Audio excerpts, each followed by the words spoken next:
Welcome to Biggest Geekest. We're your hosts. I am Joe. I'm Randy.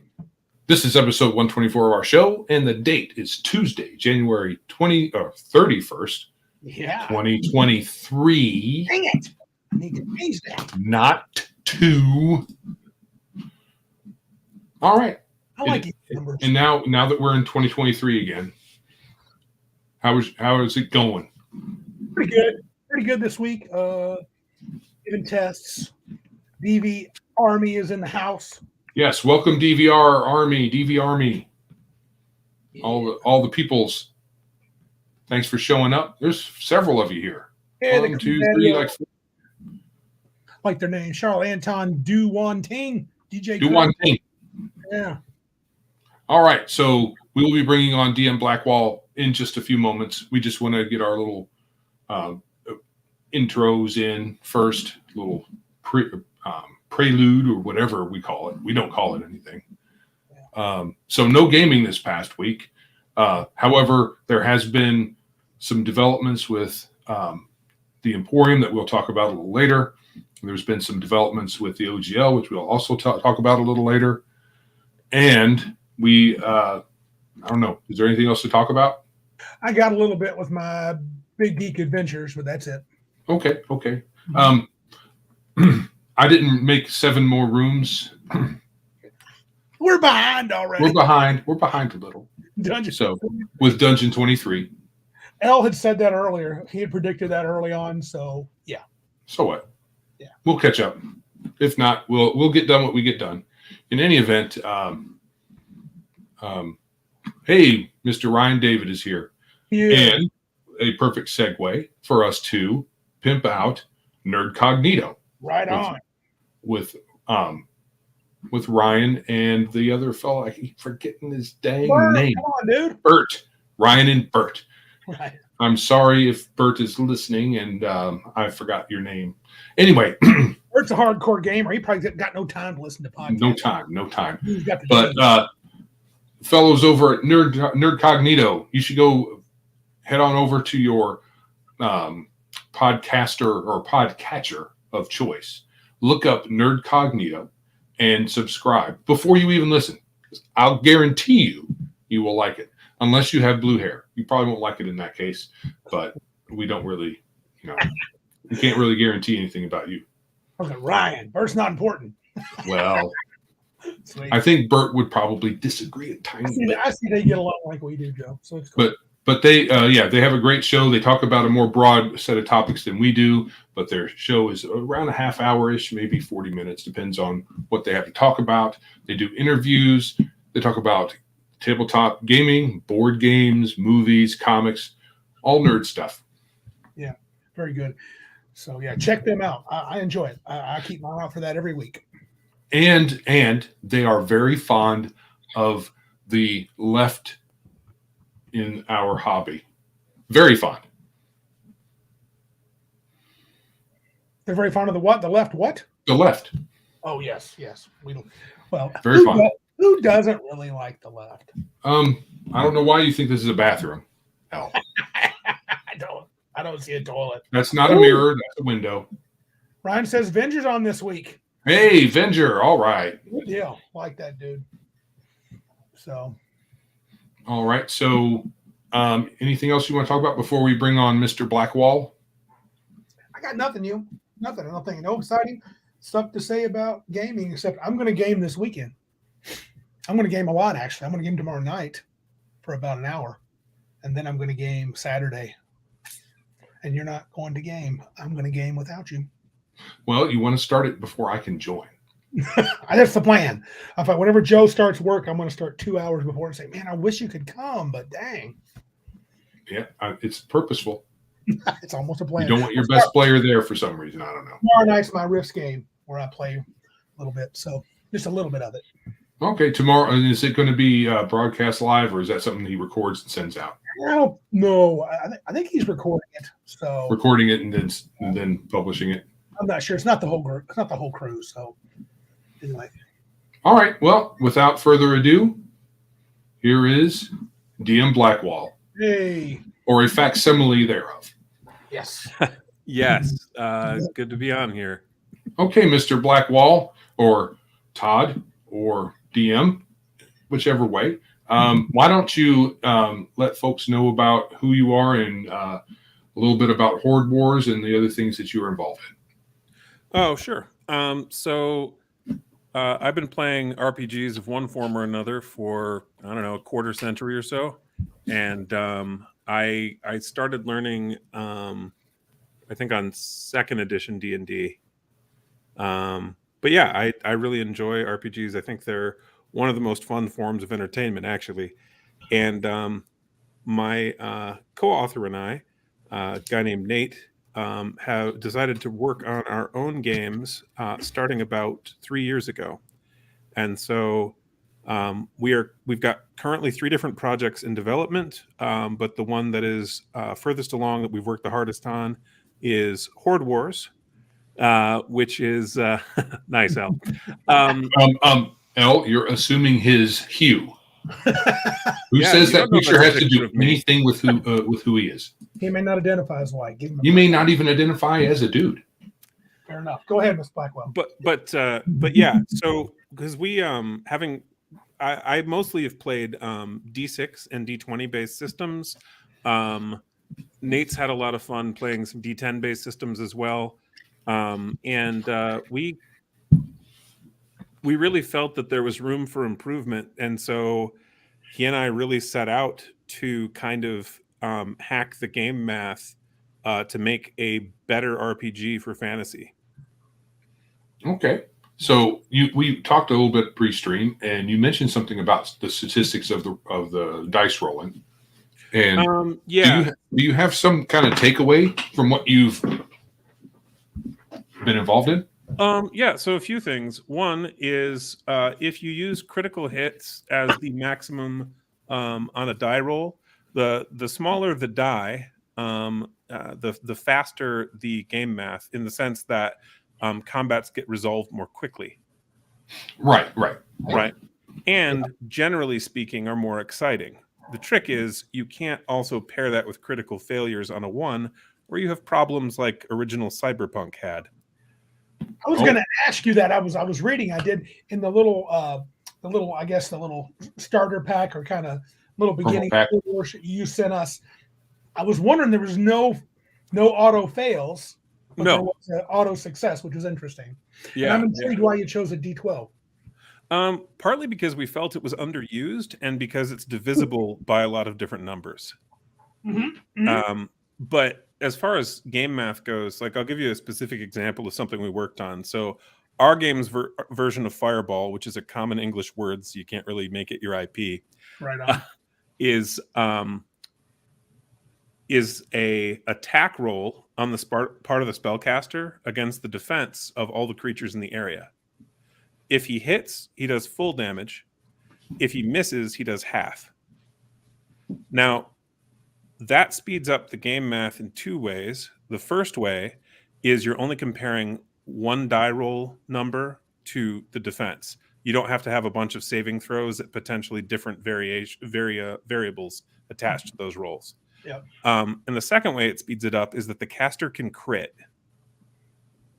He can do double damage. Yeah.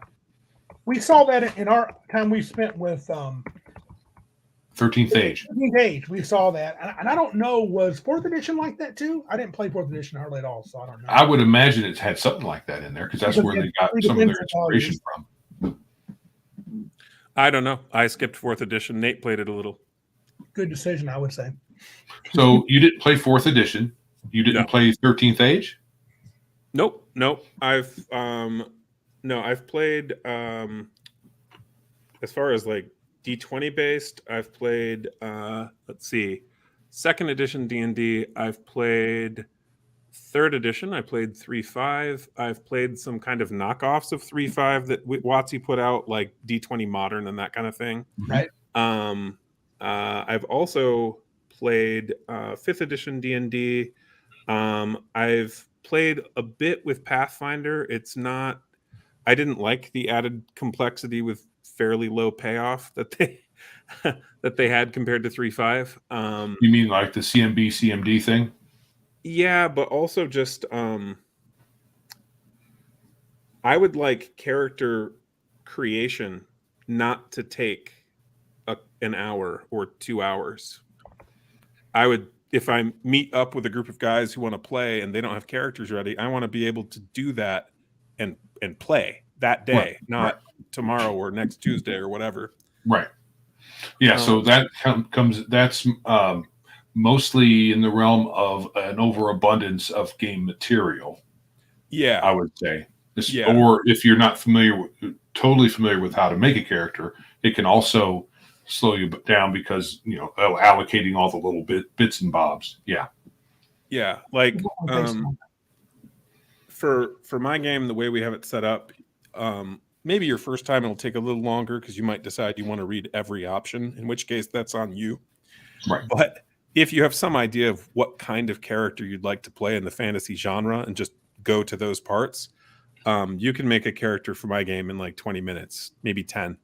Oh no, yeah, your game looked pretty slick in terms of making characters. Not too hard at all. Yeah. Will you have sample characters in your finished product, do you think?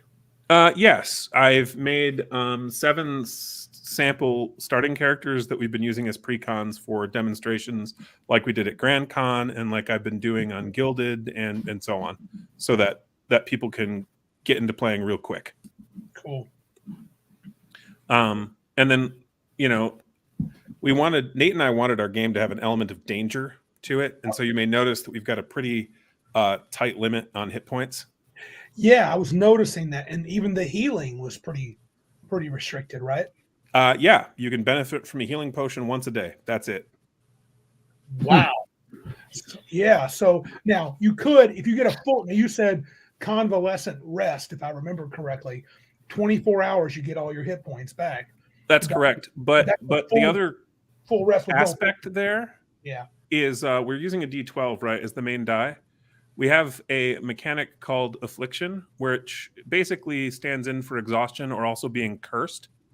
And what happens is you roll the next die size down for every level of affliction you have, right, for all your actions. So, for example, if you have 1 level of affliction, you'd roll a D10 for all your attacks, saves, this kind of thing.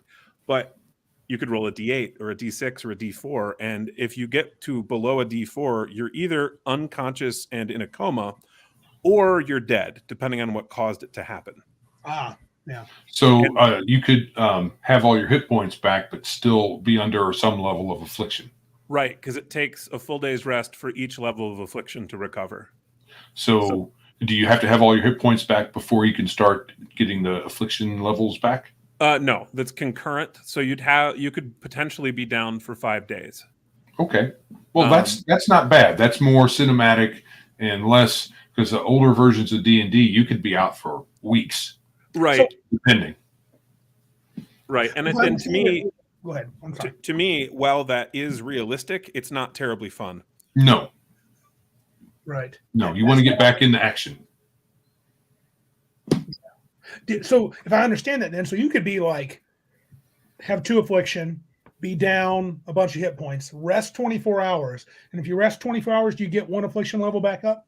Correct. You'd have your hit points and 1 affliction level back, but you'd You'd be still back be weakened. You'd be Correct. fighting at your D10. Right, you're fighting. Right, I kind of like that. Which isn't terrible, but still meaningful. But the higher the DCs, that becomes much more difficult mathematically, especially if you drop to D8s and D6s. Well, right, and because you can't crit in our game system, it's a natural 12. Oh, that's cool. That makes sense. You're weak. Yeah, that's cool. I like that. Do you have a page count yet on the full book? Yeah, we're looking at about 360 pages. It will include 240 monster, character, and beast stat blocks. Oh, could you repeat the page count again? Sorry. Should be about 360. Okay, that's not bad. It's a decent sized book. Our goal was basically to put more content in that is, of use, in than 5th edition puts into its player's handbook, DM's guide, and monster manual together. Right. Well, it comes, I think, with modern games, a lot of modern game writers will overwrite, page-long descriptions and stuff like that. So you can get more content in, like the old player's handbook is like 120 pages or something like that. But has a load of everything. It's got lots of stuff in it, but the descriptions are concise for the most part. Yeah. And one of the ways we've tried to eliminate the need for descriptions is I don't know if you saw that in some of the monsters or beasts, but we put in traits to help incentivize specific behavior. So, for example, wolves have a trait called flanker. And so they do an extra die of damage to you if you're next to one of their allies. So that's kind of pack oriented. Yeah. Yeah. Yep. And we have a whole bunch of traits like that to help essentially program the monsters so that the DM is incentivized, well, Game Master for legal reasons, is incentivized to play them a particular way. Oh, okay. Yeah. Well, you know, as I was reading it, I'm going to ask this question before I make my comment. I want to hear what you say. Would you, in an overall view, and I don't know how this goes on Axis or whatever, do you consider your game OSR, more modern, maybe a truly independent type play game?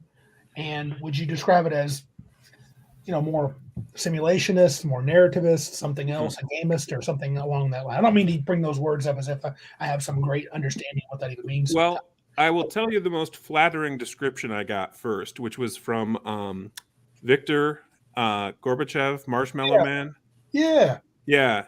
He described it as what 4th edition should have been. Oh. Okay. Sort of a natural progression from D&D to this. Yeah. Okay. Yeah. I get that. Yeah. D12 based, though, not D20 based. Could this system work with a D20? Yes, but I don't think you should do that. Right. Largely for speed reasons, but also because the weakening mechanic we have, that affliction, you'd have a real steep dive off a D20. That's true. You have to also adjust the DCs to take in the D20 into consideration, and that would you get wiped out. Yeah, I kind of can see that now with the affliction. I was thinking that too. That's a perfect spread. It's a good spread. D12 to D4 is not nearly as big jump. And then the D12 to a D4 is the same jump as a D20 to a D12.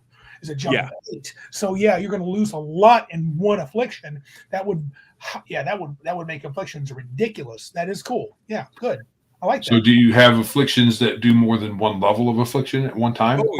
Oh yeah. Like we've got a creature that can curse you and do a D4 levels. Oh my! Yikes! And getting drained of any blood by like a vampire will drain you a level per bite. Okay. And there they can bite more than once. That's I think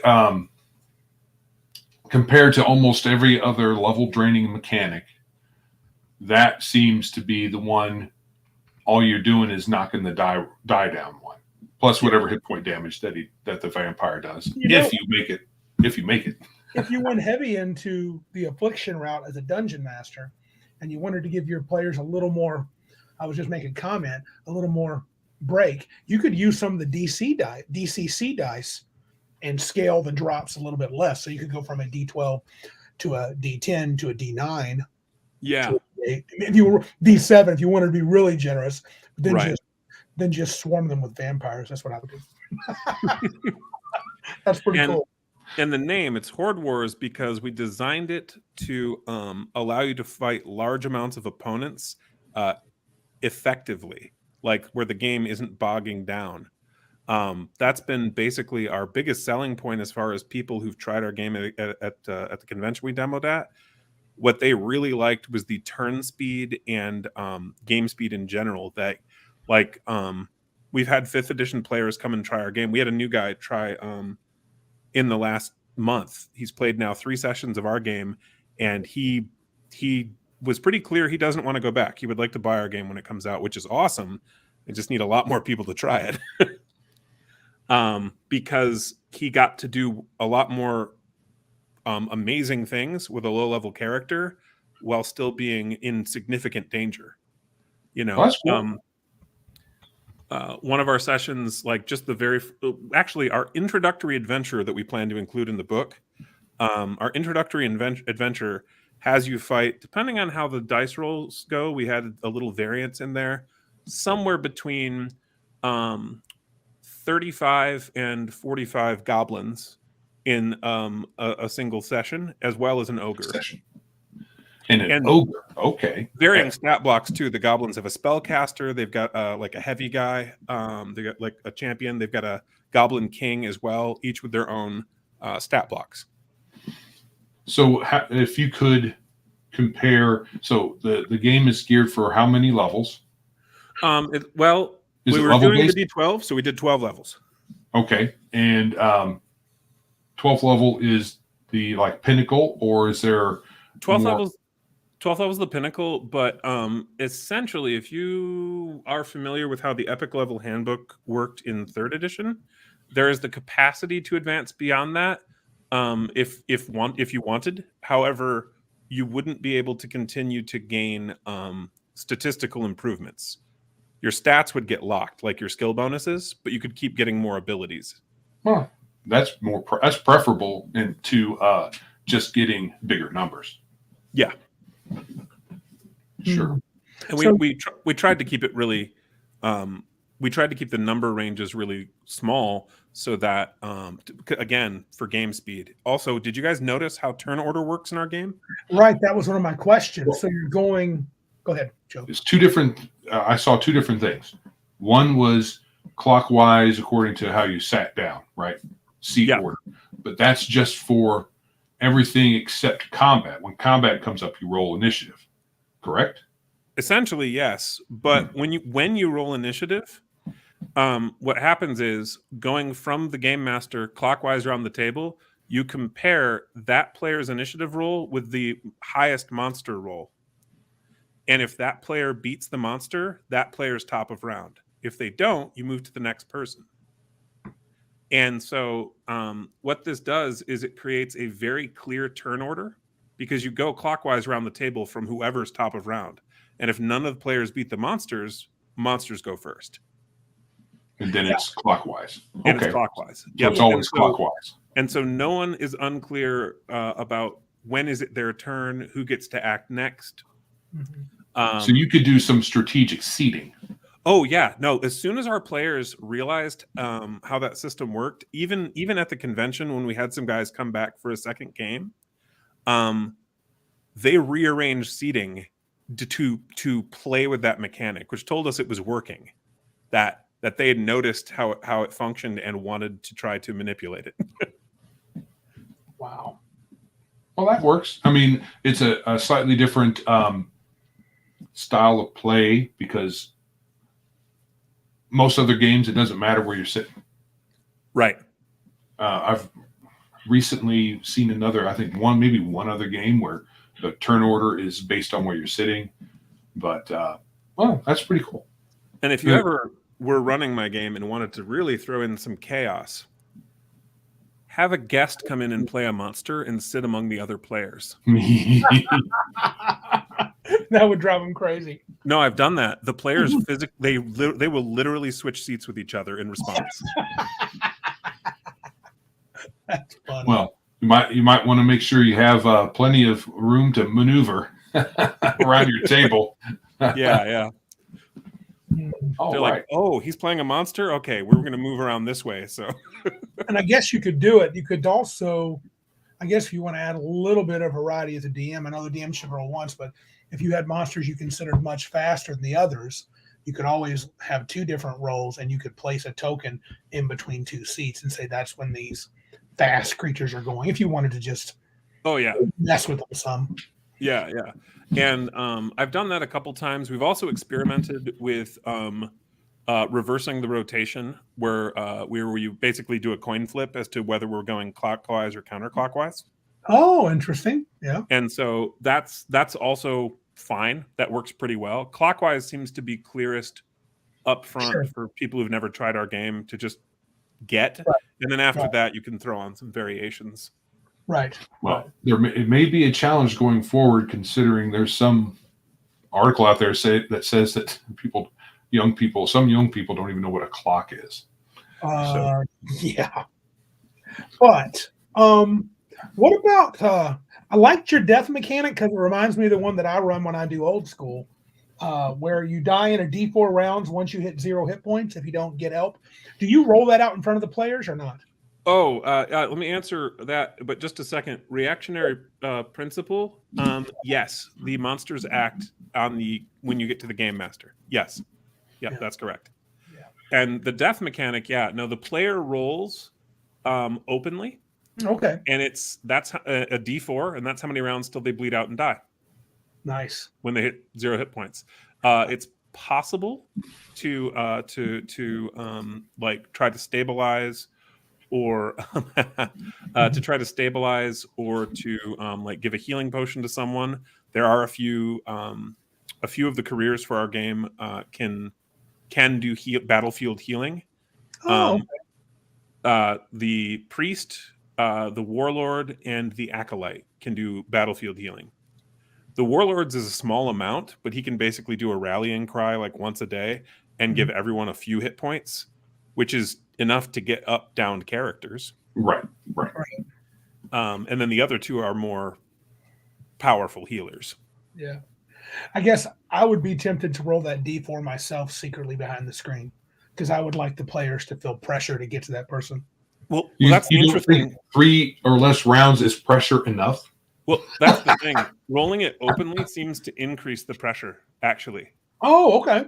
Because the other players see it and they're like, "Oh no, he's going to bleed out in 5 seconds." Oh, okay. We have to act urgently, right?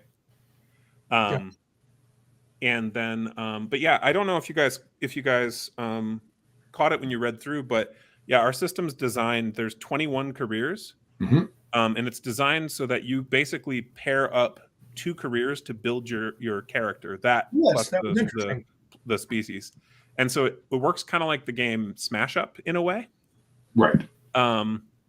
Where you're combining these 2 aspects to make your own class, basically. And as a result, there are over 400 unique character combinations you can do just off the careers. And that's ignoring the features, that's ignoring the species options. That's also ignoring the capstones, which are when you get to your 5th and 9th level of character progression, you get much more powerful abilities unlocked for you. And you get to pick from your 2 careers that you initially selected. You get 2 capstones from each of them that you can select. You get just 1 though. Right.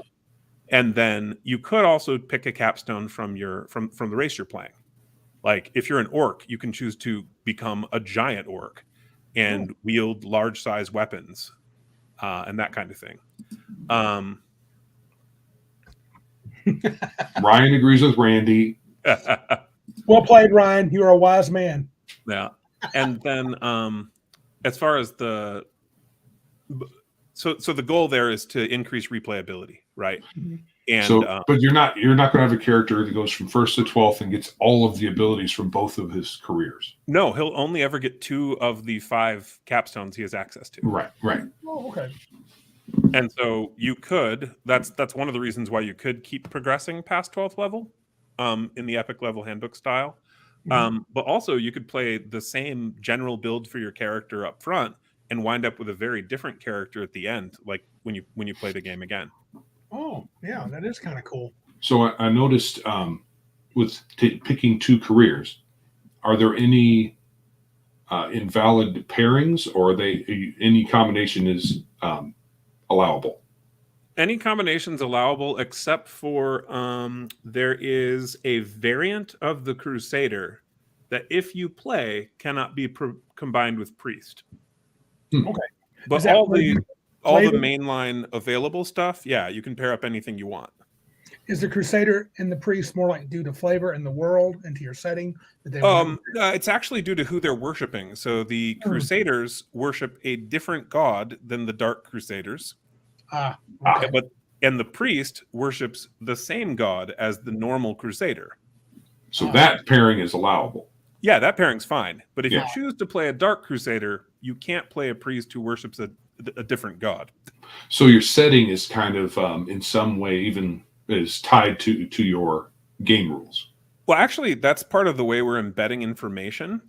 It's so if you play the 2 careers that you pick, when you meet someone in the game world who's described in the same way. So, for example, if you were to pair up a red wizard and a blue wizard together, if you hear about another red wizard, that gives you like actual gameplay information. Like, you know that they've got fireball, that they've got haste, that they can shoot out flares of fire just constantly, and you would know that because of your character, just the fact that you built it. Right. The same is true of knights. Any knight you meet can block an attack with a shield, or any crusader can channel elemental damage through their blade. That kind of thing. And we give a short description of kind of what their role in the world is at the top of each of the career entries. So is it kind of, there's 21. Do you have some sort of, did you have some kind of idea how you were going to split that up amongst, say, fighting types and magic types, and perhaps something like the thieves? Did you try to make those even, or did it just end up being 21? It was originally 20, and then we decided to make it 21 because we felt there was more to explore with the martial careers, and so we added the mercenary. Also, that has a small upside that if you pick a career and are indecisive after that, you could just roll a d20. Oh, yeah. Oh, true. I have a question. When you with the magic, I noticed that you gave certain classes or careers like abilities, magic ability. Is there going to be a spell list like in D&D, or is it going to be different than that? So we have 5 varieties of wizard that you can play. Okay. So that's your arcane caster types, right? And if you so when you build your character, each of those careers gives you a different starting spell list, and then all starting characters get a feature. Humans that can vary, but in general, a feature. You can use that to gain an additional spell from our features list. Oh, okay. And so you have some control beyond just the careers you pick. You can add to your spell list beyond that.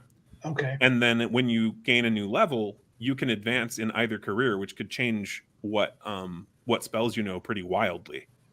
Like, and so the capstone progression is where you get most of your other spells, but you can continue using features to gain additional spells. There are unique spells that aren't in any of the careers that are only available through features. Oh, okay. But gaining spells, the only way to gain spells is to advance and pick a feature or a class ability of some kind. Exactly. Or career ability. Okay, exactly. So it's not like in other games where you find a massive tome and now you know a bunch of new stuff. Right. With the asterisks of, you could find certain magic items that give you the ability to cast a unique spell in and of themselves. Mm-hmm. Right. The fact you have the item lets you do it. And you could also find scrolls, which are single-use spells. And the only requirement to use a scroll is that you have training in magic. Right. Oh, okay. Okay. That's kind of cool. So there's no, and is there any limitation when you have your spells? I didn't know if I read or missed something where it said you can only cast your spells so many times per day, or you have a spell point system. Is there no? Oh, yeah. Yeah. So basically, some monsters have some additional options, but basically all abilities in our game boil down to, you can either do this all the time, or you can do this once a day per tier of play, or you can do this once a day only. Okay. However, at every even level, you gain something called a perk, and a feature gives you a new ability. A perk basically changes a number on your character sheet. And one of the things you can do with that is gain an extra use of a limited use ability. I saw that. Okay. Gotcha. You could also gain extra hit points, gain training in a new skill, do like a skill focus type things. You increase how good you are at a specific skill, do extra damage with particular kinds of weapons, that kind of thing. Good deal. See you later, Ryan. Have you got a boogie? He's got a boogie. Everybody go check out Nerd Cognito. Yeah, bud. Check them out. So yeah, any other questions about that? No, I think I got that. I thought it was interesting, too, that you, on a different note, you categorize creatures into just like 3 types, right? Yeah. So a very simplified, like a beast. Beasts, monsters, and characters. That's what it was. And but yet you had a more granular approach to damage types. Was there a reason that you chose one to be a little more granular than the other, or not connected at all? Yeah. We played around with additional creature types and quickly realized in playtest we had like 7 or 8. Quickly realized in playtesting that was too much for real humans to track easily in their head. Mm. Most people in a given category can only remember 3 to 5 things anyway. It's why phone numbers and social security numbers are broken up the way they are. Right. And so we figured paring that down to the bare minimum would be a more fun game and less require less note taking.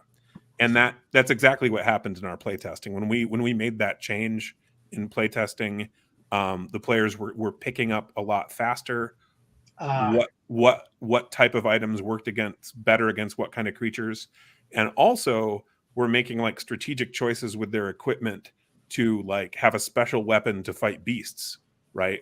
Or a special one for monsters, kind of like The Witcher. Yeah. So with your damage types, that becomes a little more obvious when you see the effect. So you don't exactly have to remember if someone has a loud ringing, like a spell that shoots out a wave of shock, and then you don't see any visible effect, but the stone crumbles. That's pretty obvious, some sort of sonic effect. Right. Yeah. Describe. Right. But for example, what we did, and we based this actually off both some ancient documents and some modern fantasy. We made bronze weapons do an extra die of damage against beasts. Okay. So if you have a weapon made of bronze, you can hurt beasts better. Silver weapons hurt monsters more. Okay. Right? Do an extra die against them. And then black iron weapons do an extra die of damage against characters. Oh, interesting. And so assassins will carry black iron weapons, right? Or people going to war if they can afford it. Yeah, so around town, if you're carrying black iron weapons, people are going to look at you pretty side-eyed. Right. Because it's clear your intent.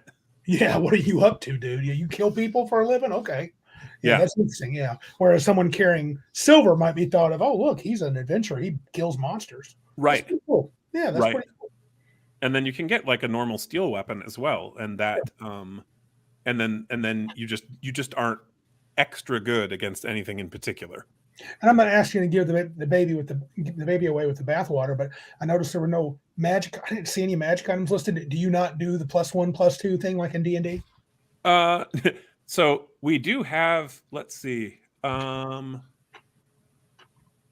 Is there going to be magic items? Well, yes, we're using the term artifact for those because essentially we have the idea of a fallen empire, and that has resulted in many of the ruins that you can go into, many of the dungeons you can explore, and this empire had higher technology in the form of these artifacts that you can find, and so they're definitely in line with medieval fantasy. You're not going to find like a blaster pistol or something, but you might find like a sword that does fire damage, or you might find a hairpin that will hold a suit of armor and let you summon it onto your body. Oh, cool. Or you might find like all different kinds of things like that. So we have, I want to say 80 to 100 unique magic items that we've written that you can discover as you go, and then we have the artifacts there, and then we also have some goofy number. What's 20 to the third power? Wow.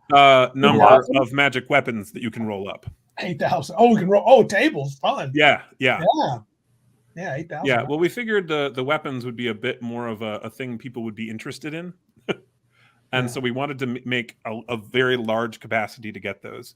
And then we also have another 20 or so unique pieces of magic armor that you can find as well. Oh, cool. So go ahead, Joe. I'm sorry. So you're saying that most of this stuff is from a previous empire that is fallen, right? Was more magically capable. So has the capability to enchant items been lost? Almost entirely. It is possible to gain the ability to basically have a permanent spell effect as a wizard, but even then, you can only maintain so many, and they only last till you die. Okay, so Oh, wow. right, got that. So one-shot magic items like scrolls and potions, that kind of thing. Potions and scrolls are used, but we don't actually have those as magic items. We just have those as other forms of treasure that you can find. So monks and wizards make nice. What do you got there, dude? Cookies. Oh, Homemade group. made frosting. Homemade Share with frosting. the group. So monks and wizards can make scrolls. Wizards have to take a feature. Monks have it baseline. And then anyone who takes the alchemist feature can make potions. Okay, so monk as in A medieval ecclesiastical type monk, Yeah, yeah. not Asian. No, more based off Friar Tuck, if anything. Are there any pugilist types? Do you have one like that? We do Or not is that have- something that any? Because one of the weird things about, especially D&D, is a fighter puts down his sword and he does a D2 damage. Yeah, you can play a pugilist type if you want. We don't have a career focused around it. We did experiment with that and found that it was better represented with 2 or 3 features. Okay. And Yeah, so, that makes sense. So you can play someone who's a really good wrestler or a really good boxer just with a single feature, and you're good to go. And if you want to just be, I want to fight without weapons always, well, that might take some more work on your part. I mean, my thinking is you just, I've always thought it was weird that a fighter, say with D&D, isn't much of a fighter without a weapon in his hand. Yeah, we did sneak in a way for any wealthy enough fighter type to be unusually good with their fists. And that's if you get a signet ring made of the relevant metal, it applies to your natural weapons. That's So interesting. if you get a black iron signet ring, your punch will do an extra die. Oh, wow. So are people just totally worthless without a weapon in their hand? No, we're talking D4s, D6s, whereas the weapons are typically D6 to D12. Okay, that's fine.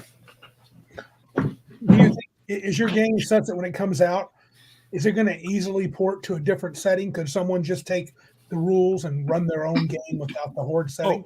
Oh yeah, definitely. Our intent is to basically have 30 to 40 pages in the book, because I still have to copy edit that part some more. Our goal is to have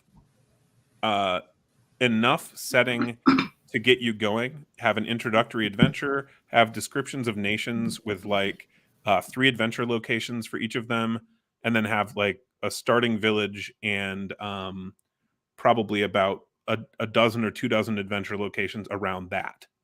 Oh, okay. And then after that, it's your world to run if you're the game master. Gotcha. I also noticed that your encumbrance rules are kind of a level of abstraction with tiny and what standard and then something else. And bulky, which is kind of nice to keep track of things. Now, some folks like to keep track of, every little pound and ounce and stuff. I think that's a nice compromise. You also seem to encourage some of the play. I like how you encourage what I would call 13th age style. Like, for example, I'm going to read from, if you don't mind, I'm going to read from that little PDF you sent me. Yeah, go ahead. Example of play, right? So you're trying to get past a thick stone wall. It's blocking your goal. And you basically assign a DC to any kind of challenge. And you could have a character with climbing gear, make an athletics check to get over it. A priest could use his supernatural skill to use a sunblast to weaken the wall. Or a wizard, blue wizard in particular, could use flight to fly over the wall.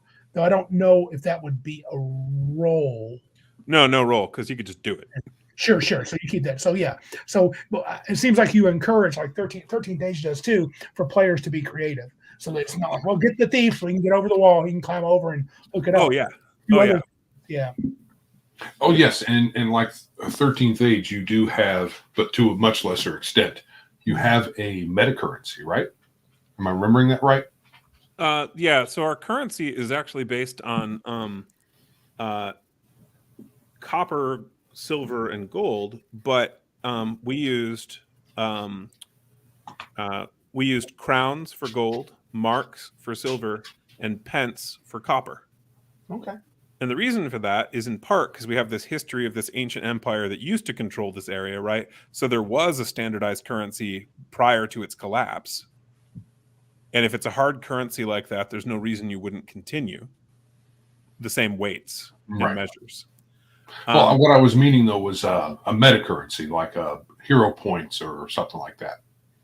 Not really. I mean, No, okay, I'm remembering some other system then. Okay. yeah. No. Which is But good. I prefer not to have that kind of a safety net anymore. There was a point in gaming that I was like, "Hey, it's a good so for narrative reasons," but not. I guess technically, if you want to think of it that way, there is an ability called, I want to say, cheat in the Deep Delver, and he can basically just once per day, if an effect would harm him and he doesn't want it to, he can just basically say no. But he's essentially designed to be an Indiana Jones style dungeon explorer. Like that's what that career is for. He doesn't have all the disarming stuff that a thief would have. Doesn't have pickpocketing, anything like that. You could do that by combining him with a thief, or with combining him with one of the other rogue type careers. But on his own, he's basically just Indiana Jones with some related magical powers. That's cool. The game sounds like it has a mixture of a few things from different games, but you definitely, I think you've made it your own thing, which is really kind of cool, I think. Thanks. Yeah. One thing our players really liked when we added in the playtesting, we've made it, I don't know if you caught the action economy, where every character has an action and movement on their turn. Yeah. And then they have one maneuver per round of play that they could use on their turn or during someone else's. Right. So I wasn't sure how the maneuvers, I guess I must have skimmed that more. How does that work exactly? So if you think of them as reactions, that's maybe helpful, but you can essentially, depending on the careers you pick, at a minimum, any character could just hold their action to then use as a maneuver later in the round, but they have to declare what they're holding it to do. So for example, you could wait next to a door and say, the next time someone comes through this door, I'm just going to stab him. And that's the action you're holding, right? You're gonna knife the guy coming through the door. But if you pick careers that have other maneuvers, for example, the knight can smite or can shield block, and so he can on his own turn, if he hits you with an attack, use his maneuver to do an extra die of damage on that attack. Or he could save his maneuver and off turn block an attack against him or an ally. An adjacent ally, and so he's got this trade-off if he could push damage or he could be more cautious as a fighter. I'm trying to remember too. You said minis are optional in the game. You feel like for sure. I've run this theater of the mind. I prefer playing it with minis in general, but you don't need to. Gotcha. The only reason for our combat space style of measurement is to make it easy to convert between metric and imperial. Yeah. Because essentially one of our combat spaces is 2 yards or 2 meters. Yeah. I think that's a nice compromise. Yeah. The other reason that we did it that way is sometimes people want to use hex maps or square maps when they play. And our system, written the way it is, allows you to switch between hex and grid-based maps even in the same session. Oh wow, cool. And the abilities are written to account for that. That's cool. Well, because you describe it as combat spaces, I kind of like that. Yeah, that's good. Now, how long have you guys been working on this particular game, Horde? 3 years. 3 years. 3 years, and we have an artist hired. He's doing somewhere like 140 or 180 pieces of art for us. Most of those, to answer a question Elle asked earlier, a ways back, most of those are not full page art. Those are mostly going to be quarter page pieces. Not too much filler art, so much as just art to show you what the monsters look like, because we have probably 30 or so of the 240 stat blocks are unique monsters Nate and I made up. Cool. Okay. Like, yeah, you don't need a full page piece of art for a monster most of the time. Right. Yeah.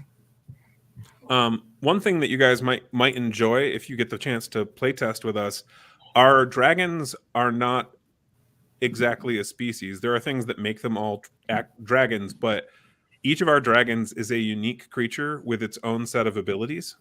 So when you go fight a dragon, you should really research what you're running into. Right. So you can't say red dragon breathes fire. Right. Patty's Parlor says this all sounds great. Will it be print on demand, or are you doing a Kickstarter? Our plan is to offer a basic version of the game, which would be the first 4 levels. We're hoping to have that out within the next 6 months.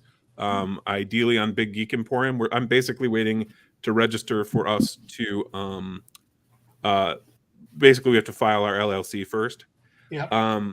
And then the intent is to do a 1,000 book print run, and we'll be doing a Kickstarter for that. But like I was talking about with Joe and Randy, our goal is actually to get the funding up front so that we can fill the Kickstarter more or less immediately because we have the books in hand. Excellent. That's a good way to do it. That is cool. And Patty's Parlor says, "Woo, BGE." Patty has been a huge cheerleader for us on Twitter, so we appreciate that, Mr. Patty. Yeah, sir. We have to get him on and talk to him about his game. He has one too. Right. Yeah.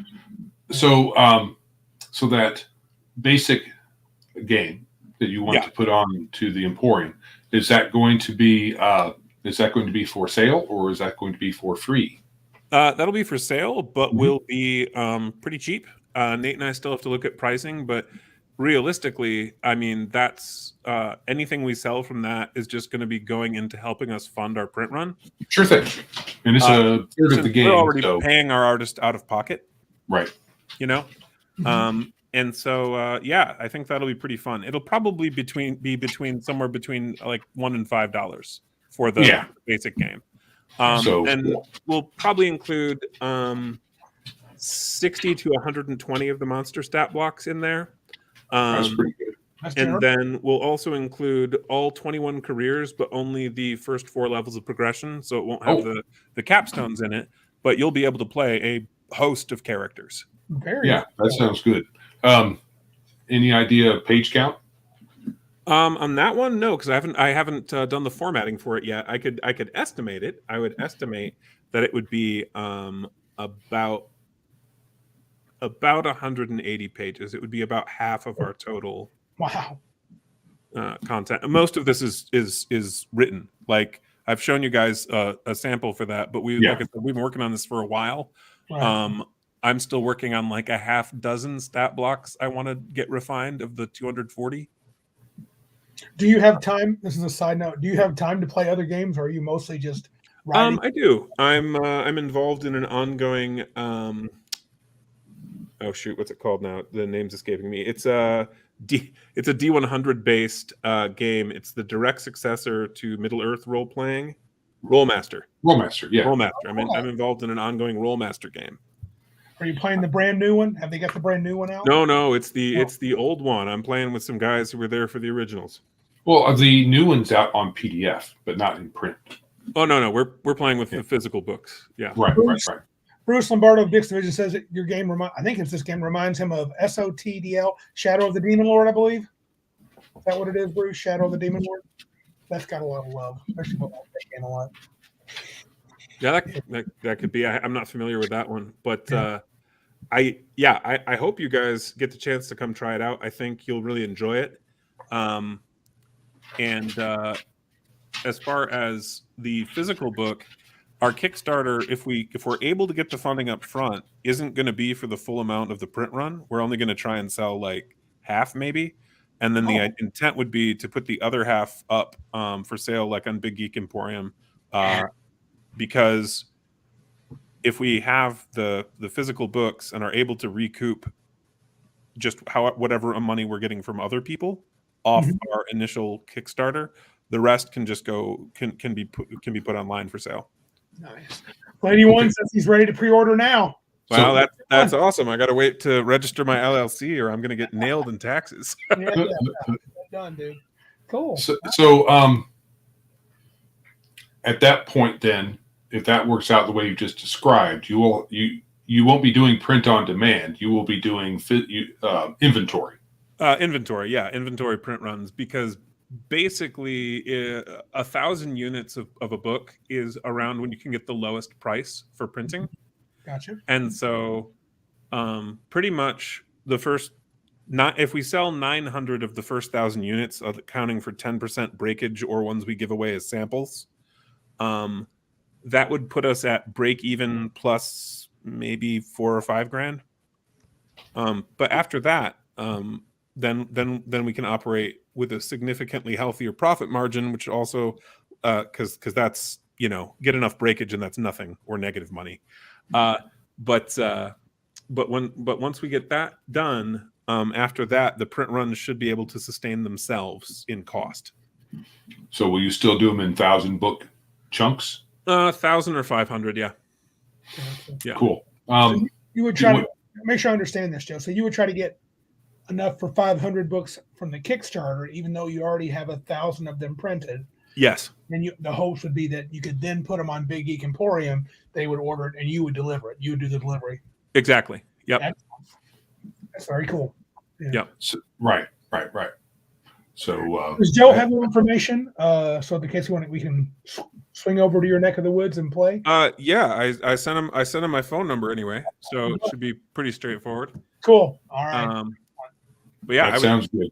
Yeah, I'd love to have you guys over, give it a try. If you like it, I'm always looking for people to both for marketing, as we were talking about earlier, but also for partnerships. If you guys like it and you think it's good, I was talking with Nate. We're seriously considering doing Big Geek Emporium exclusive as far as PDF sales. All right. If you guys would be interested in that, and pretty much it would just be for slightly, as I was talking with Joe about, just a slightly lower charge on your end, and then yeah.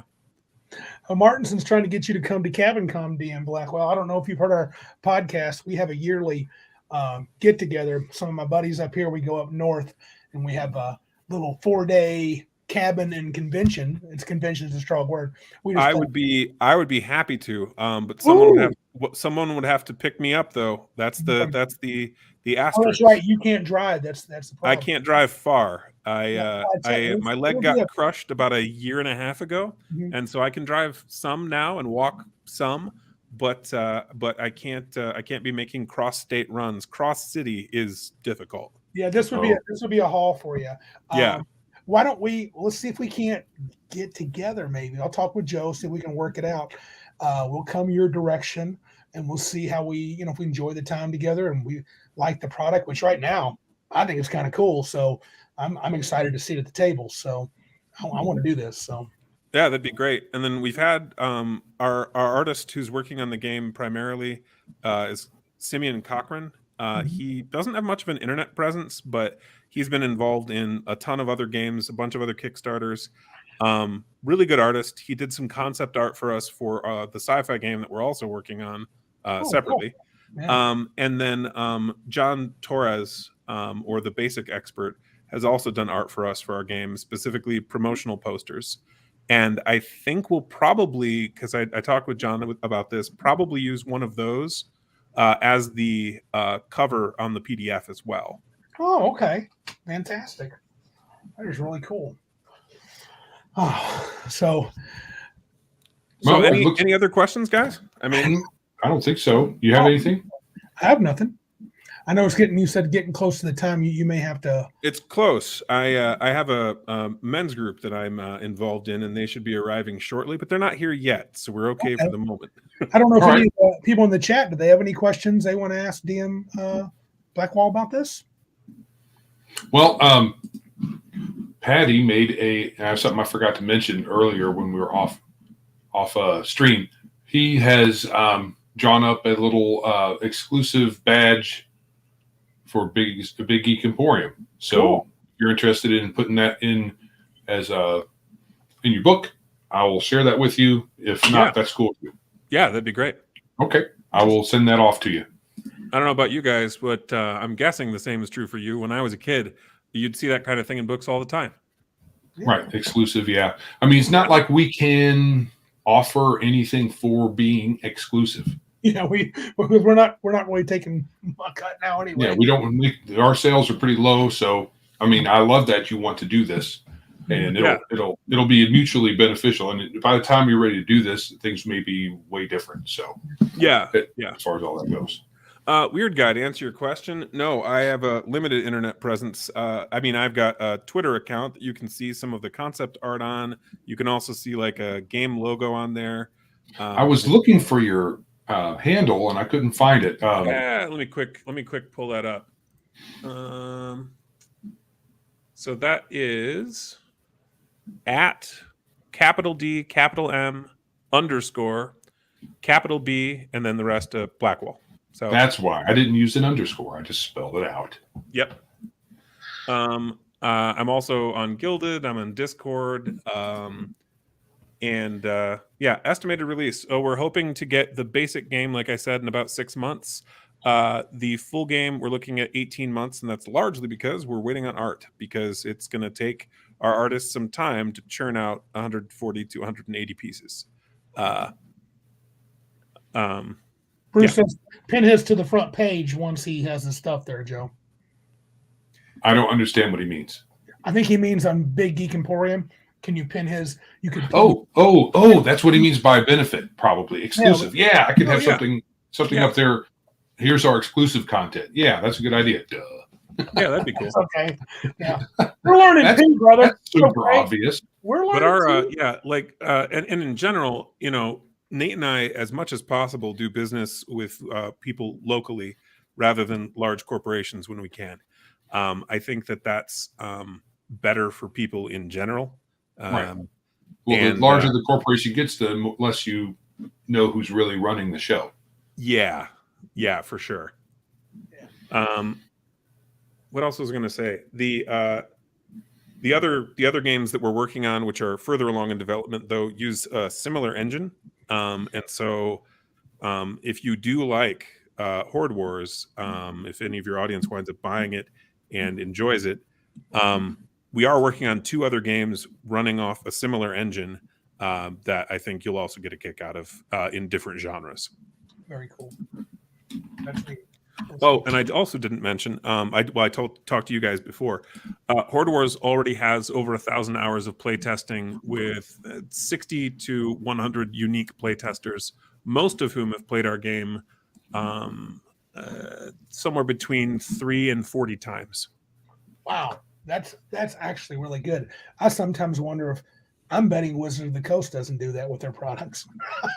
Oh, I know they don't. No way. That's incredible. That's cool. I know they don't, because there are some like really obvious errors you'd catch if you play tested. True. Yeah. Play testing, even if you do it a lot, it doesn't cover all the bases, but it really helps when you do some extensive like you've been doing. I was thinking specifically of, I want to say it was 3rd edition D&D, and it was either the DMG2 or the PHB2. One of those had a built-in way to break the game, self-contained in the book. It basically, there was a way to make it so you couldn't die from hit point loss. Oh, I think it sounds familiar, but I don't remember. Yeah. Yeah. After a while, I mean, it was pretty predictable. A 3.5 book, it would come out, then there would be a 3 pages of errata. That was common. Yeah. And so it's very clear that, at least at the time, they were not actually place testing their material. Oh, But- there's been times they've admitted that they didn't play test certain things that are, or a lot of things. They were just making stuff and throwing it out there to see what people liked. Yeah. You know. I want stuff on Now- the wall. See if it sticks. Yeah. Good talking with you guys. I should get going. A couple of the guys from the men's group are here now. All right. And I will look to hear from you. Give me a call or hit me up on Gilded. We'll do. Take care. Thanks. Thanks so much for joining us. Yeah, you bet. Thanks. Bye. Bye. Horde Wars, folks, check it out. We got a little PDF. It's not a full blown thing, but it's kind of fun looking. I really like it. I like All right. it. So I'm gonna take a short break. I'll be right back. All right, bud. So anyway, so Mr. I had sent this out to him, but Mr. Charles Bartholomew Mortimer Norris III, I have sent out his gaming goodness yesterday. It's a little bit later than I would have liked, but they said it should be there by Friday, sir. So look for that in the mail. I think that's pretty exciting. The Horde War game is not, at first glance, it was feeling a little 4th edition, 13th age to me, but I don't think so. I think it's got some really nice points to it. And I think Joe and I may have to make a trek over there and visit him and play. He's offered us to go play. He lives in our state and is not far away. So we may go do that. Anyway, that's, I don't think you're wrong, Bruce. Bruce says Joe tosses us Randy so he can poop. Dude, I have the power now. I should mess with stuff. Joe has made me an admin on StreamYard, so you guys know that is trouble. So I could do anything here. I don't know if he's listening, but I wanted to make a shout out to Mr. David Gile and of course my buddy Patrick. They're my editors in tow for my game, my adventure tragedy at Tygon's Falls. It has been completed on my end, got the stats up, and sent those out. I need some of their replies. Very excited about making some more changes. Fingers crossed it'll be up on Big Geek Emporium, I hope, this coming February. As I said, I've already got it done and had it sent out for a second edit run. So Randy has done his duty as far as Big Geek Adventures go. Our man says push some buttons. Okay, let me see what happens here. Oh, that was boring. That's not very exciting. That's a giveaway. It's good thinking. There's all kind. They got one that says in broadcast. I'm thinking I should not push that one, so I'll skip that one. No, I don't see any other cool buttons. All I have is the in broadcast button, so I don't think we should do that. Joe might get a little upset with that. I said duty. I do like saying duty. Oop, it's funny. Push the red one. You know it, dude. Leave studio. That'll be kind of quiet. So yeah. But Dungeon 23, Joe and I both are completely behind on that. No kidding, but we will get that done eventually. You got your D&D book? Who is that for? Who sent you a D&D book? Somebody sent Bruce a D&D book. That's very cool. Okay, that you will need Joe for that answer. StreamYard easier to use than OBS. I'm pretty sure Joe prefers it by a mile, Patty. Yeah, Darth, I agree. I think it sounds interesting. I really want to give it a try. If I can get Joe or somebody to travel with me, I'll make a run over to the other side of the state and we'll play some Horde Wars with Mr. Blackwell and his partner Nathan. I don't know the last name of that guy, but it's pretty cool. They offered us to come over. Oh, Guile. Okay, Guile sent you that. Very good, Bruce. Well done, Arn Man. Said I started Dungeon 23, but I changed the project to 10 Room 23. You are a smart man. Very smart. I should swing down and grab Arn Man. He can go with us. Play a little Horde Wars. He's not too far from me. Make a whole day of it. Get up early, grab the Arn Man down south, and loop over out west. Yeah, we'd have a good time.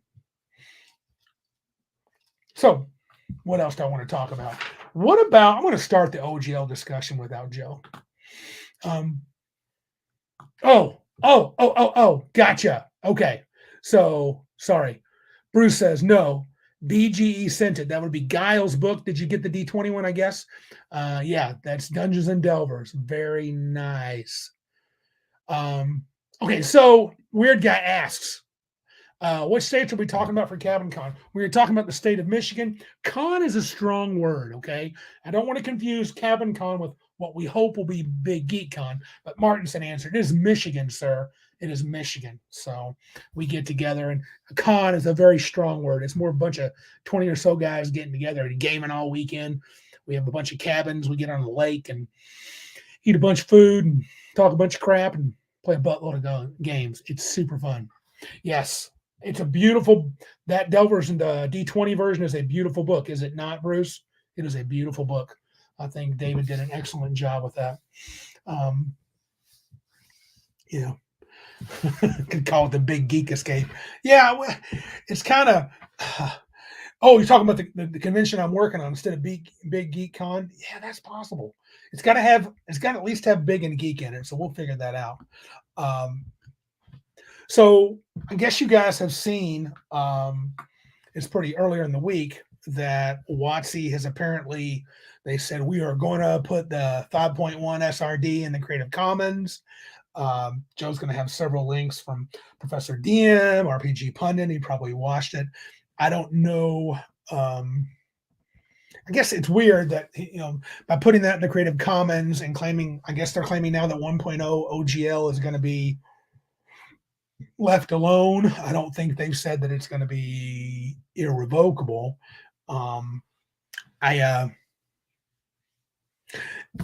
Is that enough for people that like 5e? I mean, maybe they want to stay with WOTC. I mean, for me, it doesn't really matter whether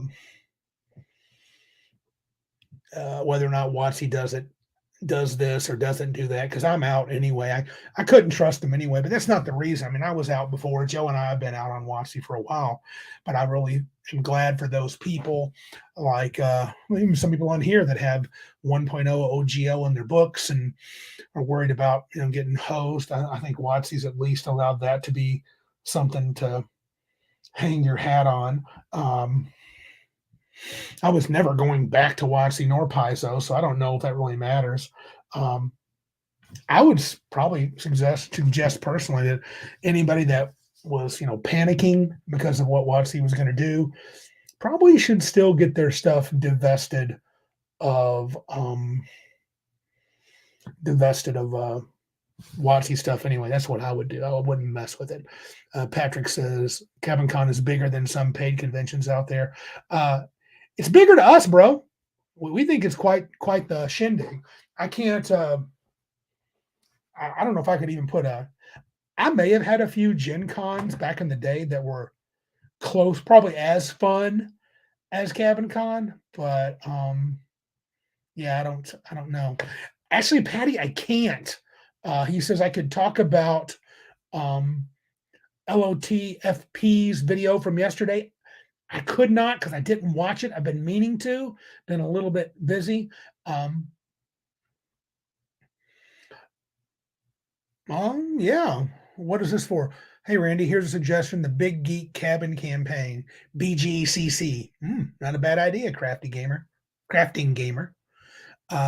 Yeah, I didn't watch Raggy's video. I should. I've been meaning to, but I got through the first reactions by Tinkar, the Dungeon Delver, Pundit, and Professor DM. I do think that you take it with a grain of salt. I mean, they are who they are. They showed their hand. I'm glad they're doing it. I'm glad they're keeping the OGO 1.0 alive, but they still can change their mind next year. Yeah, Bruce, that's it. Wizards pulled a Grandmaster move from Thor Ragnarok. We will call it a tie. Yeah, that's basically what they did. Winning doesn't mean that much to me. The winning terminology. I mean, no one wins as long as WOTC has control of this, and it's their baby. They own the IP. They can do whatever they want with it. I think you're wise to break free of that. Malachi says he is, at this point, I would rather go back to 3.5 than 5th edition. Yeah, play whatever you want. Yeah, Reactionary Principle Gamer. Mr. Max Boivin, he did have a reaction video to the OGL victory. I thought that was well said, sir. I watched that this morning. I thought it was really good. But I don't know if, like I said, I kind of call it a victory if you want. And I guess it was. They didn't lose their gamers, didn't have to panic. And, was it Jeff Talanian doesn't have to go back and rewrite Hyperborea again? But I think they all need to consider it. Yeah, Bruce, I think you need to write outside the OGL. I think anybody that jumps into bed with WOTC is asking for trouble. I think I didn't hear everything you had to say, but I think the most positive what we can get out of this situation, this new development, is that everybody who is currently working under an OGL for their products, all you indie folks that are with us now or listening sometime after, this gives you time to pivot, because pivot you should. I don't think you should stick with material that uses the OGL if you can get away with it, because you're just asking for trouble. And yes, Castles and Crusades, I have that over there. I plan on at the very least doing some shorts on all the new things I've got. So Castles and Crusades being one of them. But yes, I think everybody that's an indie developer should get away from the OGL. Mm-hmm. What's wrong, man? I forgot something. No, you don't forget stuff. No, I'm a moron. But yes, how much did you get for Castles and Crusades, Joe? Did you buy the whole package like me? No. I'm not rich like you. Rich, okay. No. I got the player's book. Oh, that's Player's cool. handbook. That's good. But yeah, I think, like I said, people who are operating under the OGL should pivot away. Castles and Crusades, weird guy. Yeah. My shirt says, Darth says it sucks that WOTC is not putting all the older stuff into the Creative Commons, only 5e. Yeah, but they're putting all the stuff that matters. For me, it's like you can use armor class now, you can use hit dice. There's no, right? That's all in there. Am I correct? Okay, yeah. Well, not in there yet. They haven't actually done it, have they? No. And at this point, they're only putting 5.1 out in Creative Commons, not the other stuff. Right. So that's kind of a signal, in my opinion. Meaning they don't want to let. Yeah. I mean, what's the point? What's the problem with having it all under Creative Commons? At this point, what's the big deal? I mean, you could with the 5.1 material that goes out to the Creative Commons, if it does, if they hold up that particular end of what they've said, you could potentially re-engineer the older stuff under that, I suppose. Well, even like in my adventure, I can now put. I guess if I'm correct, if that's in the Creative Commons, I can use things like armor class, hit dice, and hit points with no concern, right? Yeah, because you probably could have before, but now as long as it goes in the Creative Commons, no problem. Mm-hmm. But yeah, still, if you entangle yourself, see, the thing is, if all you do is use the 5.1 material that's in the Creative Commons, and you don't actually include the OGL 1.0a in your book. I don't know if you can. I haven't looked at it too closely, but if they're releasing a body of material in the Creative Commons, you should only have to put the Creative Commons license, not the 1.0a. Right. But I'm not a lawyer, so I haven't looked at any of this too closely, but that seems like that's what you should be able to do. Darth says the older stuff being problematic is a good reason to dump it to the Creative Commons. Yeah. Since then WOTC will not be responsible for it. Yeah. And they have to quit crying about it all the time. And this whole new announcement, I don't know if you how detailed you got with it, was they said we were only doing this to protect the play experience and inclusivity of our game. Right. And what a load of horse crap. I mean, they can't control how people play at their own tables. And two, no, almost nothing. They had the morality clause, but all the other stuff was about money. Yeah.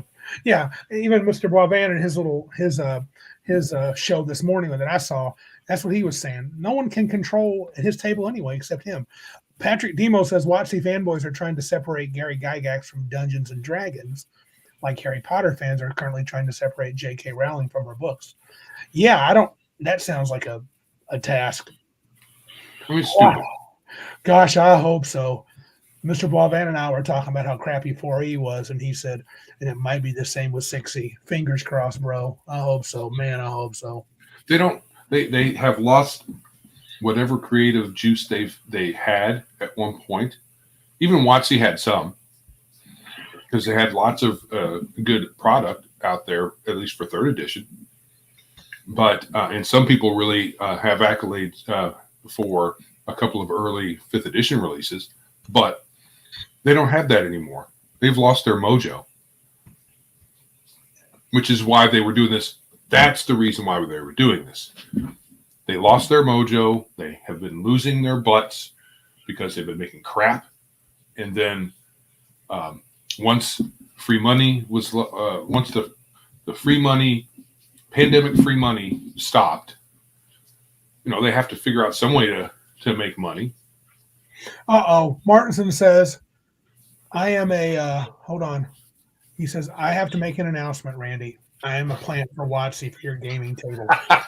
Well, that's good. I hope you're taking notes. Maybe they can learn something. What are you, a fern? How to create games. What's that? Are you a fern? He's a fern. Yeah, he's a plant. He just sits there. Mm-hmm. My boy Mars is right here. Mars, we found a tumor in his lung. Oh, did you? Yeah, they caught it on an X-ray yesterday. Oh, very sad. Man. But he couldn't tell that he even has anything. Yeah, that's probably not good. You're right, Bruce. He can't believe that we're not going to be playing Strixhaven at CabinCon. The day that happens is the day Randy doesn't go to CabinCon. Right. What's that other thing with their Radiant Citadel? Radiant Citadel, yeah. You know what I was talking about. Yeah. We'll play Radiant Citadel. It'll be a whole 4 days of Radiant Citadel goodness. Martin says he's running Strixhaven. He says, nope, we are. He's running it. That's going to be a lonely table, Martinson.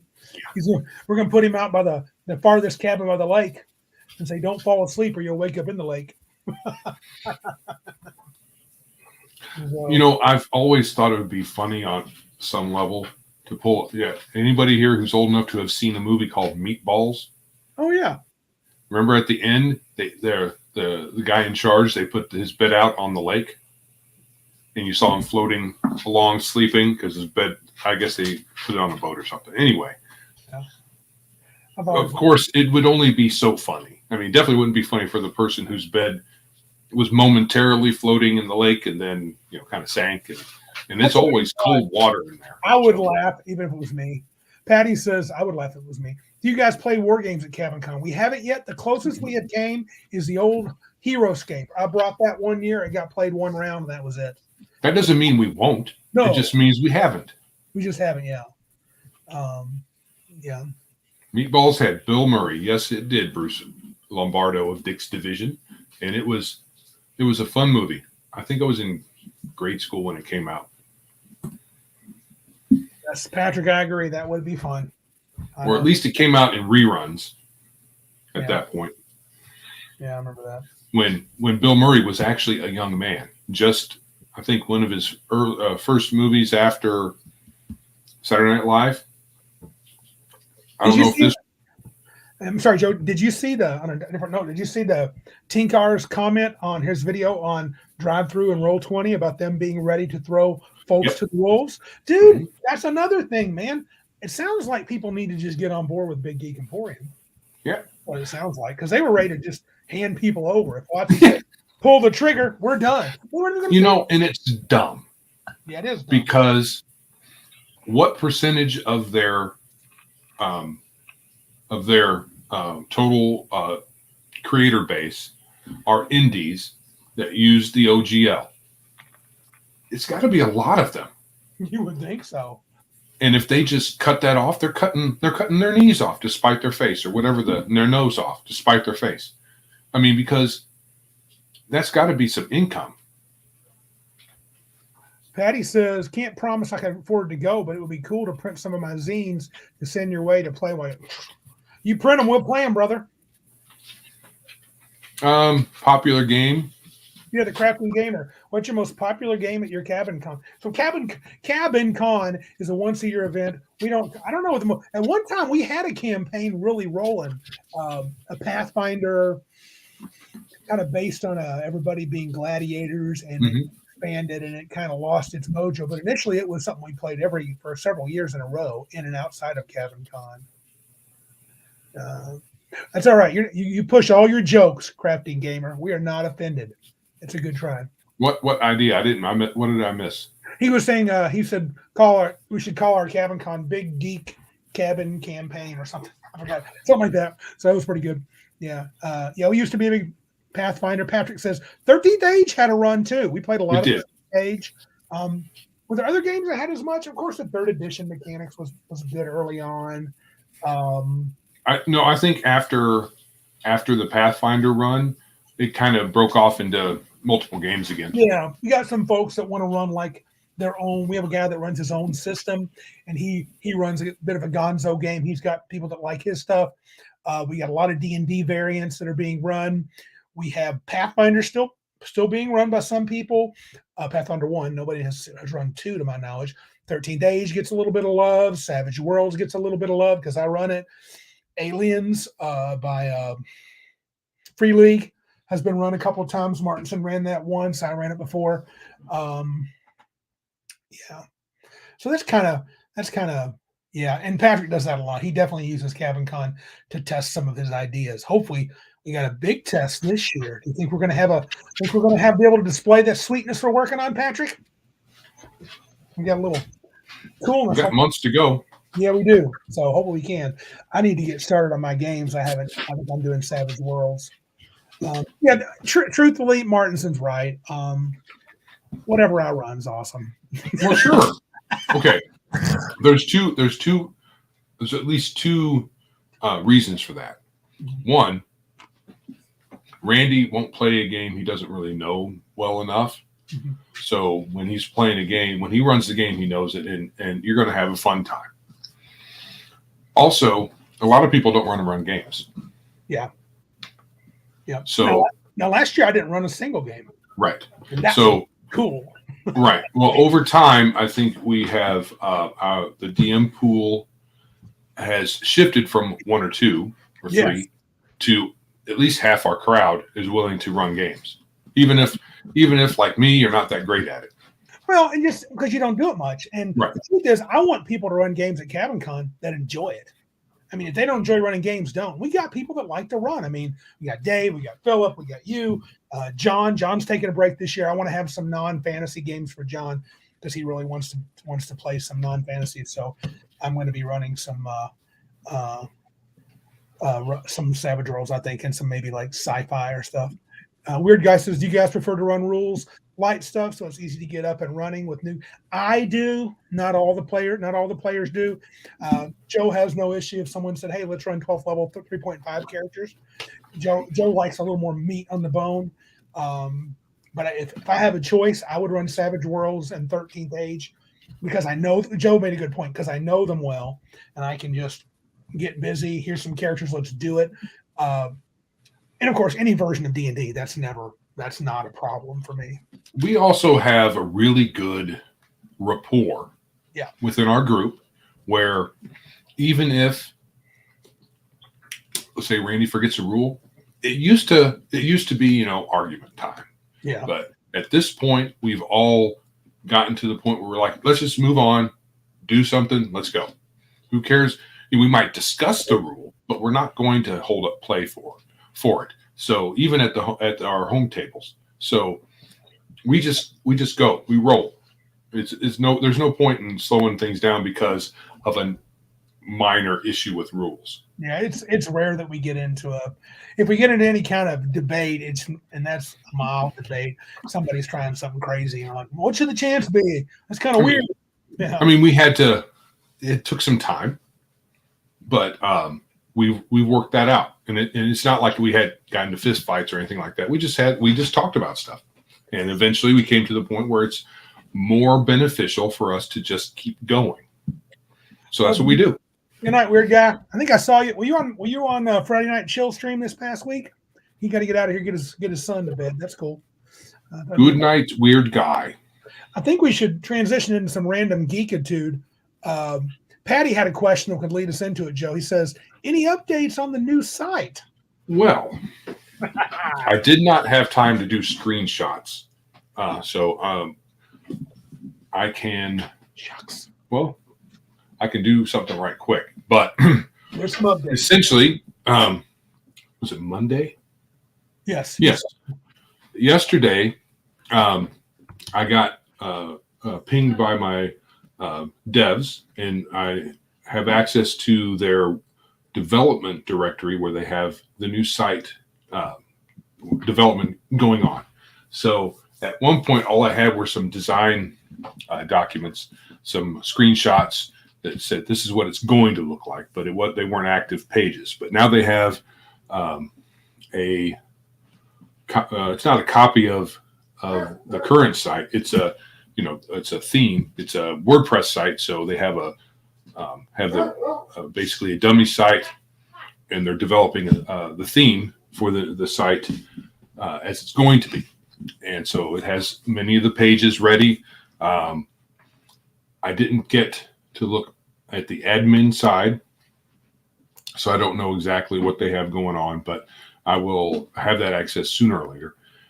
But we do have a working theme.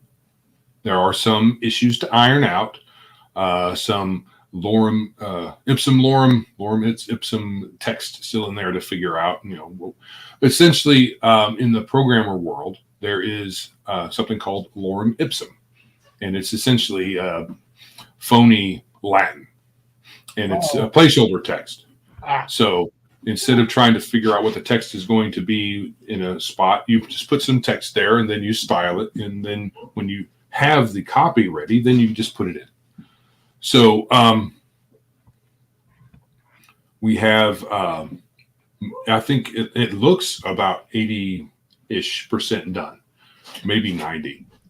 Not knowing the back end, and I don't know if they have the print on demand stuff hooked in yet, but that's no problem. I already have that pretty much nailed. There's just it's rough. It's all rough around the edges. And it's going to be like that for a little while until we get it all smoothed out. Look pretty slick to me. But it looks slick. It looks slick. Yeah.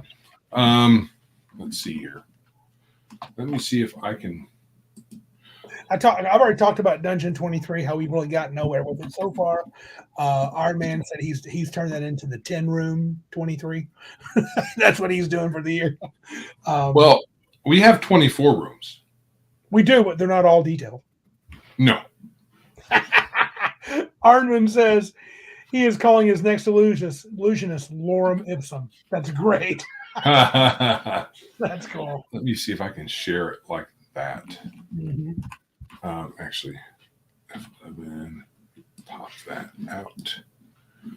Then I'm talking to myself. Forgive me. I'm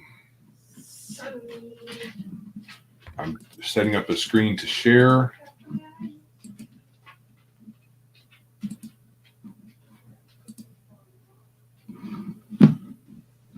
And there we go. This is all these products here are placeholder products because obviously they're the same image and all that. But what the new look is going to be like.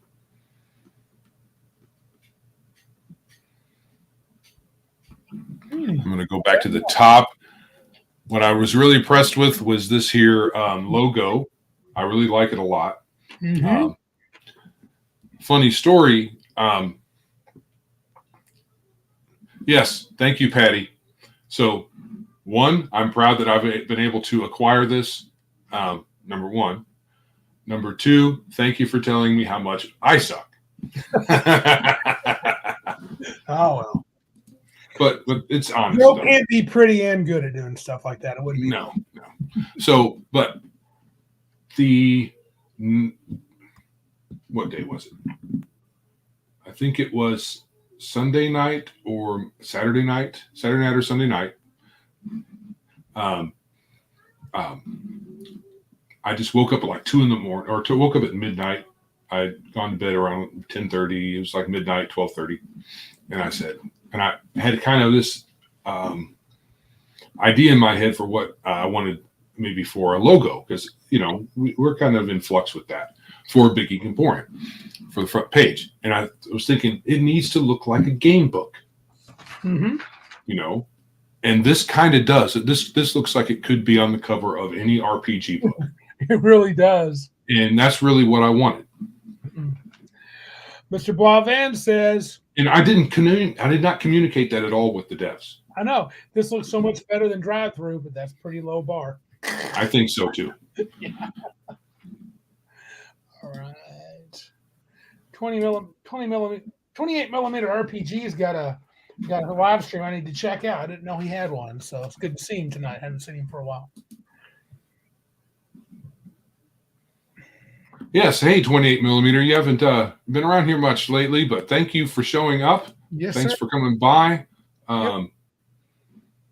Maybe you haven't. I just haven't noticed. I mean, the scrolling is fast. Well, he's only 28 millimeters, so he's not very big.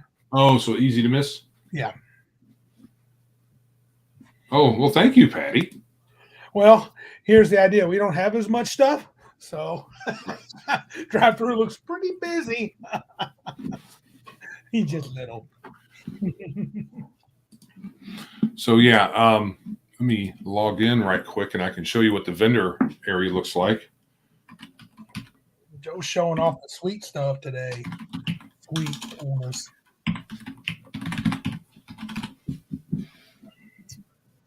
Oh, that's register. Sorry. See? Dorcas. Dorcas. I'm a Dorcas. And I fat finger all the time. Your dog's agreeing with you. Yes. Ruff, you're Dorcas.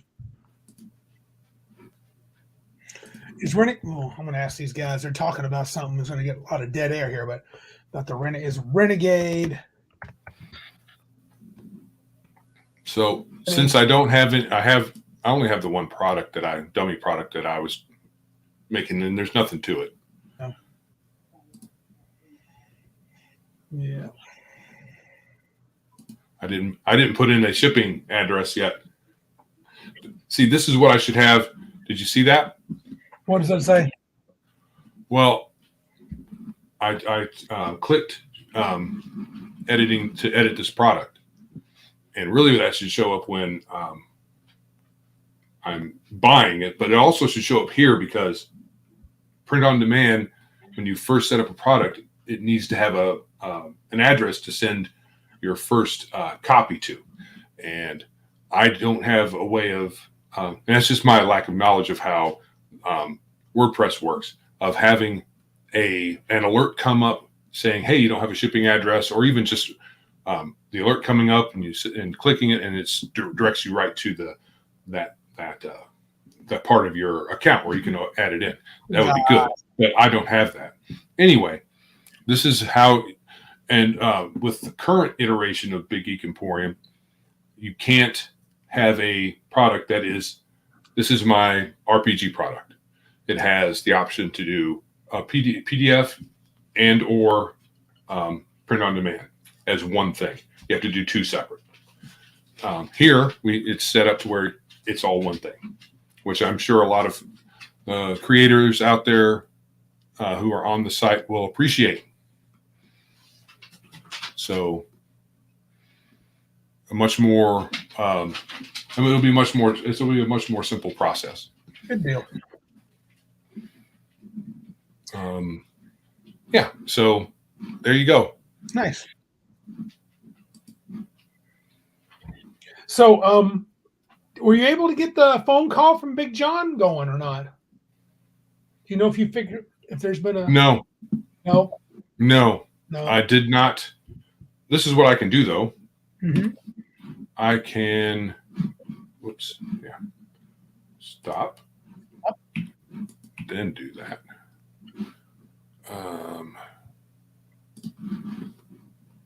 Let me bring it up, and we can just. What we'll do is test it out. There's two different ways to have it set up. Okay. And two different ways to share. You can share the screen based on its name, or which is basically a window, or you can share the screen, like the physical screen, because I have two physical screens, and you can choose one or the other. So let me grab that. Put that over here. Now, present screen. So we will form here.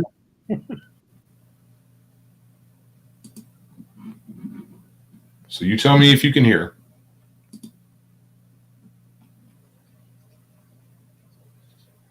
Barely. Oh, I can't hear a word, just a mumbling. Yeah, you probably can hear it because there's some kind of bleed over. Right. And this is a shame. I don't know why it's all of a sudden problematic.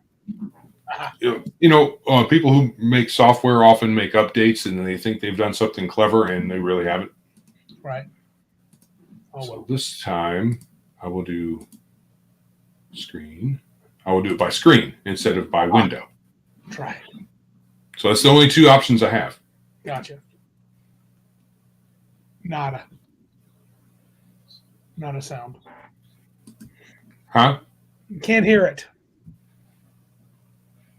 Okay. Can't hear it. Either way. Oh, well. Let me see if there's a... That's all right. I think we're good. We'll figure that out. We gotta hear that sometime. What I'll do is I will download it and put it in you can share windows or you can share an audio file. So I'll do it that way. Okay, cool. We'll do that. Maybe next time. Yeah. All right. Well, you got any other updates? I think I did most of mine while you were gone. So. Well, do them again. No. Because I'm not here. I wasn't here. I'll just say that. Go ahead. I'm kidding. Let's see. Added stats to my adventure. Yeah, Dungeon 23. Like I said, I just started. I was going to do some before because I was off today, but I got involved in moving my desk around, right? So I have more room in here.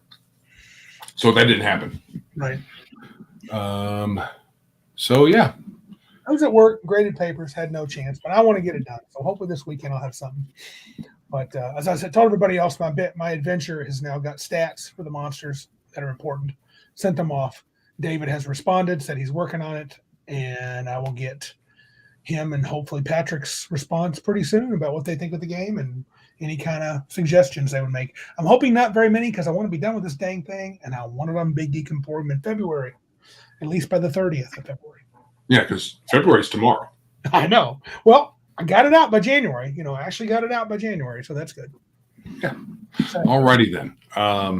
So Big Geek Con still in holding pattern. You just can't get the time.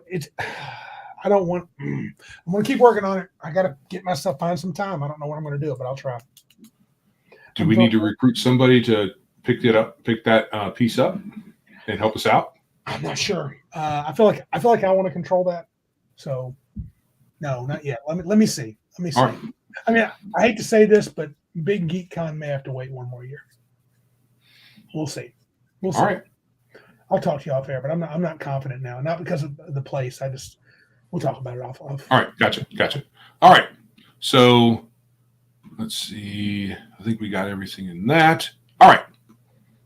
Well, if there is nothing else, if you'd like to support our show, you know what I haven't done this entire show. What? You haven't. Tell them to do the thing.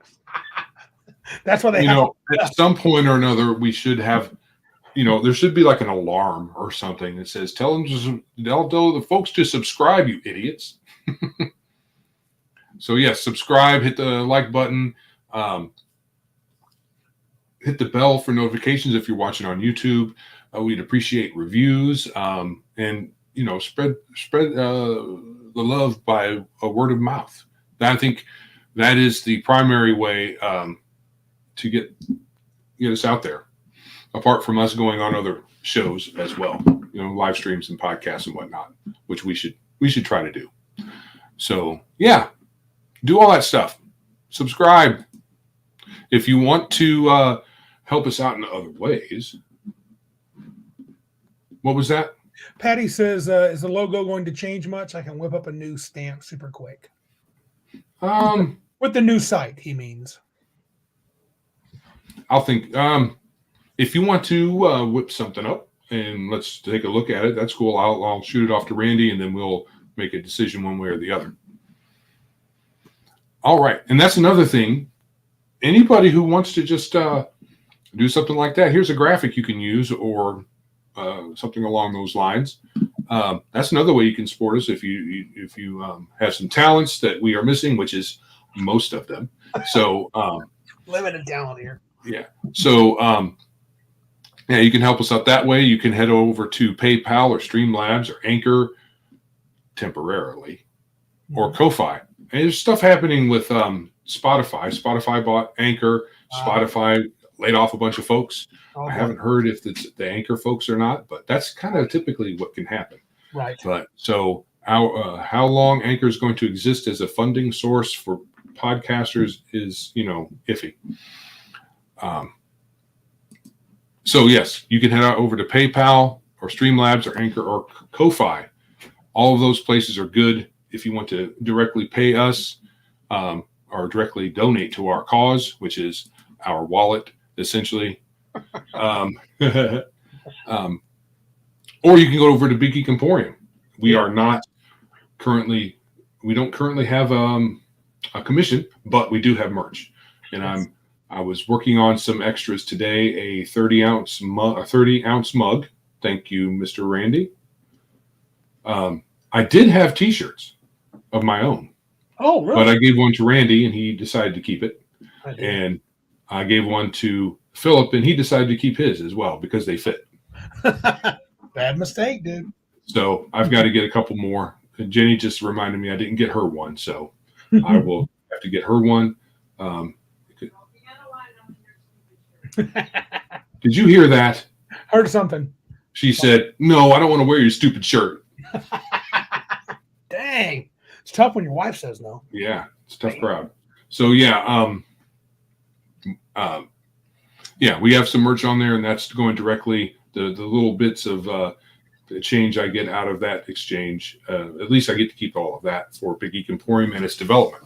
So I've got a 30-ounce travel mug.